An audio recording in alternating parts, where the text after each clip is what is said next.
Coach AJ? What's happening? No. Do you want to do an opening statement or go straight to the question? We can go straight to questions. Okay, we are ready to begin with Arkansas. We're just going to start with your questions. Please raise your hand and we'll get a mic to you.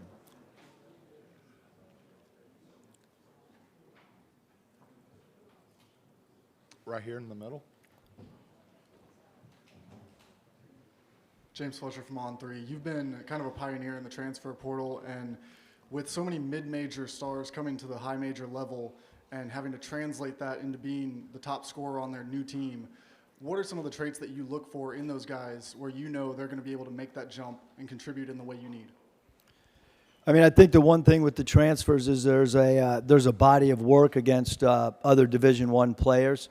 There's a statistical analysis, so to speak, that goes into it.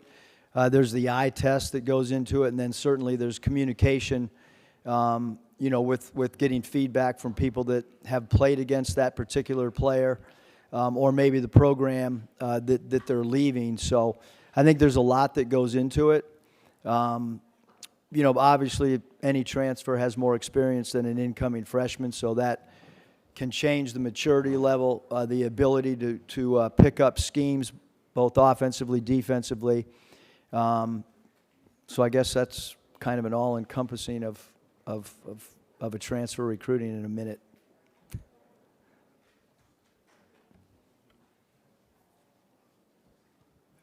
Ben Roberts, Lexington Herald Leader.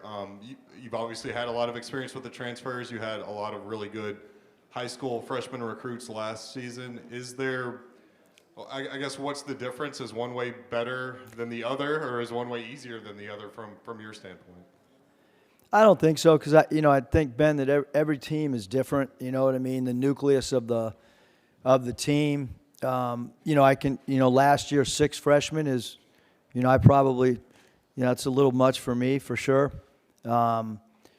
But to have 3 players be one and dones and 3 draft picks, that does a great deal of positive stuff in the recruiting world for sure.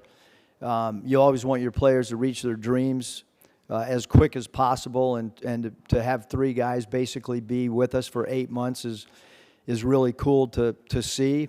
But certainly from a continuity standpoint, I don't know if there's much continuity in college basketball, let alone college football, with a player either transferring or being a one and done. So I don't think there's a right way or a wrong way. I thought our freshmen last year developed, and we go from 10th in the SEC to growing with each game, and then it's a team that upsets Kansas and plays in a Sweet 16, and it was because that group got better.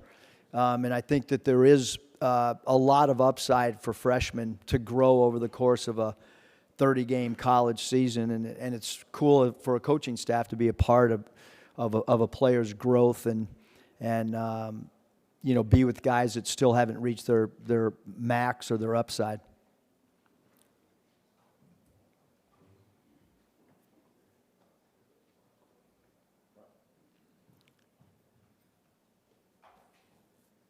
Eric, Bob Holtz, Arkansas Democrat Gazette. Really? You're supposed to identify yourself. Just trying to do a crop out Greg's rules. Thanks, here. Bob. But it's your 5th year in the league, and it's been good for a long time. But some years it tend to be a little top heavy. This year, or really in recent years, seems like there's a lot of balance. Some of the coaches have said they think it's the best it's ever been since they've been around. What's your take on the league going into your 5th year, just as a whole, and then you're getting ready to add Oklahoma and Texas too? Yeah, I think that this league, I think everybody, everybody knows about the SEC football-wise. Baseball and basketball, in my eyes, is underrated, even though people talk about it being one of the top 2 conferences from a basketball perspective. If you look at the coaches in the league, if you look at the talent level, if you look at the number of draft picks, I mean, I truly believe this is the premier basketball conference right now. Looking at the league compared to, the small portion size that I have of 4 years, I think the league's is good, probably better than any year since I've been in it. The coaching continues to get better and better. each year. And certainly when you look 12 months from now at adding Oklahoma and Texas, the league is going to be even stronger. So really competitive league. It's hard. It's a challenge every night.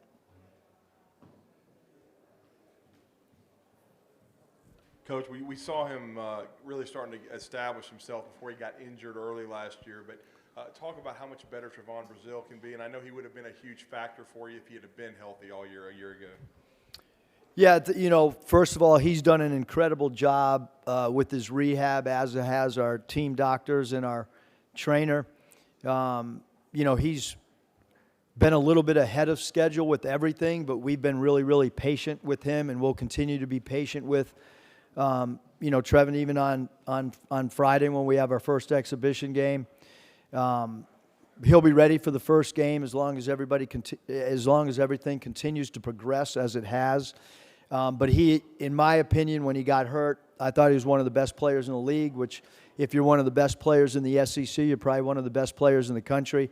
Real tribute to our team, because we had spent the majority of the summer building around him and his versatility. And to have him go down when he did, and then be able to kind of recalibrate who we were from an identity standpoint, I thought it was a real, tribute to the other guys, because we had people step up. And when he went down, we didn't make excuses internally, but he's headed to have a great year for sure, and has an incredibly bright future beyond college as well.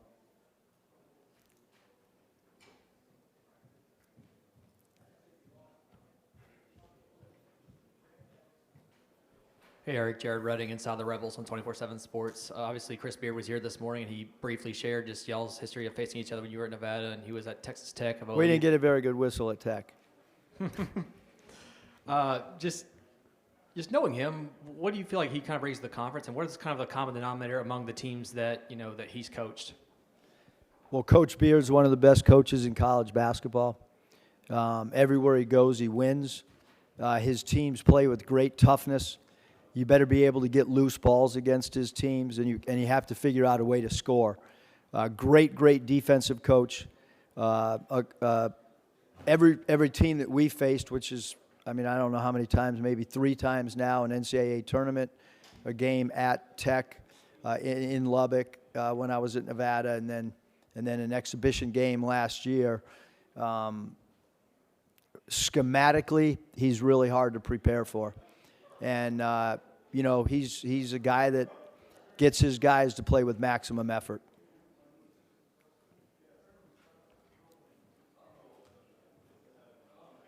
Hey, Eric, Jordan Hill at Dogs 24/7. I want to ask you about R.J. Melendez, who's at Georgia now. You guys faced him when he was at Illinois, number 15. What do you remember about his game, what you guys saw against him in that NCAA tournament game? Thanks, Jordan. I remember his number. He's just got great versatility. I think he'll fit Mike's system really well. He can play 3 positions, good defender, can score in transition, got good length. I think he's a player too that, based on his age and stuff, is set to really jump up and become a much more developed player than he has been. But he started on a team that was really good last year. Illinois, really talented team, and he was playing around some guys that were high-volume scorers, and I think he's going to probably have more of an opportunity with the ball in his hands to increase his scoring productivity from where it was last year with the Illini.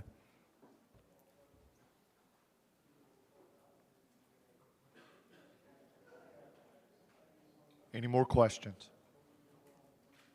Here and then here. Coach Curtis Wilkerson, hogsports.com. You mentioned several times how Jalen Graham's practice habits have improved quite a bit over last year. I'm just curious, due to that, what parts of his game have been unlocked and maybe areas he's improved where he can make a bigger impact this year? Yeah, I think, anyone that watched us play last year, Curtis understands that Jalen is a really, really talented offensive player. If you watched him at Arizona State, Coach Hurley went to him and used him as a go-to player, his second team all Pac-12. We want him to continue to evolve as a rebounder in traffic. and to rebound outside of his area. Those are two areas that we look for growth from him, and to be a little more aggressive in getting loose balls. I think the scoring, he's as hard to cover one-on-one as anybody in our league, both in the post, in mid-range, and facing up off the bounce. He's got a great spin game when he puts it on the deck. So it's those areas that I talked about will really determine where his role evolves moving forward. Hey, Eric, Ryan Black with the Courier-Journal. There have been just a lot of questions today to the coaches about roster building in current college basketball, and everyone knows that the most successful teams in the past 6-7 years have been very experienced teams. Kentucky has 8 freshmen. Many of them are going to be counted on very heavily this year. Do you think that can be successful in today's college basketball, kind of leaning that heavily on? I mean, and granted, I understand they're extremely talented freshmen who many are projected to go in the NBA draft, but still, do you think that can be successful in today's? I do. I really do. I think it depends on who those freshmen are, and again, I can just use our team. Last year, I mean, we started 3 freshmen. One of them was hurt, for a good portion of the season. If he's not injured, we probably have more wins than we did last year. If Brazil is playing with those 3 freshmen, maybe we have 5 to 6 more wins, to be honest with you, when you consider Nick Smith's talent. But yes, I mean, I think you can win. If we wouldn't have played UConn and we would play some of the other teams that were still left in the tournament, we felt like coming off that Kansas win, even with the 3 freshmen starting, that we could have gone beyond a Sweet 16. So, and Coach Calipari, there's no one better at coaching younger players. There's no one better in the country, probably no one better in the history of college basketball coaching young guys. I don't think there's even a close second. And so, yes, I do think they can have great success, even though they are young, and because he's got lottery picks, and when you have lottery picks and first-round picks, you're gonna win games. Hey, Eric, Kevin Skarbinski with the SEC blog. Obviously, every team's different, every tournament is different, but is there a thread that runs through the NCAA tournament success that you guys have had year after year the last 3 years? I don't know, Kevin. I think that, number one, you've got to get better as the season progresses. Your team's got to be confident, if you, and which we have lost in the SEC tournament. How quickly can you rebound mentally? How can you build your confidence up internally, even though you might get eliminated? We haven't played in an SEC championship conference, so we've obviously been eliminated, but figured out a way to have success. And then I think there's an element of relaxation. There's an element of fun that has to happen. I mean, when we go to Buffalo, we go to Niagara Falls and get out of our hotel, and our players talk to other players and know that a lot of teams are stuck in their hotel room and go eat and go to the gym and then got to go play a game. And so whether we're in San Francisco and we're going to the Giants Stadium to walk around their field and talk about the history of Major League, I mean, we try to do some things that to alleviate some of the pressure, and then we talk about the pressure that it's going to be and how many eyes are on you, the amount of TV, that's the exposure. But we do that now. I mean, we're talking about it as early as we possibly can, so that when you get to March, you're not having those, conversations. Okay, thank you, Coach. Thanks.